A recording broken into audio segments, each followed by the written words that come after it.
ایک ہندو صاحب انہوں نے لکھا کہ یہ باقاعدہ MTA دیکھتے ہیں، تو ان کے MTA باقاعدہ دیکھتے ہیں ایک ہندو ادھر ہی UK میں، تو ان کے دو سوال انہوں نے پیدا ان کے ذہن میں. ایک سوال یہ ہے کہ جماعت احمدیہ نے پنجاب سے ہجرت کی ہے پاکستان میں، تو اس ہجرت کی وجہ کیا ہے؟ کیوں ہجرت کی؟ پنجاب سے مطلب یہ مشرقی پنجاب سے، انڈیا سے دو ہجرتیں ہیں نا. جی.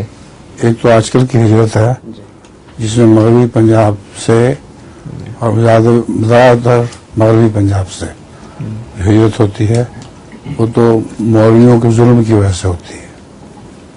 اور جو پہلی ہجرت ہوئی تھی وہ ہندوؤں کے ظلم کی وجہ سے تھی. ہندوؤں اور سکھوں نے مہاجرین، ان کو جو مسلمان تھے احمدی خاص طور پر، ان پر بہت ظلم توڑے اور ان کو حملے کیا باقاعدہ جتھے بنا کے، اور اس میں بہت سے احمدی شہید بھی ہوئے اور مارے بھی گئے.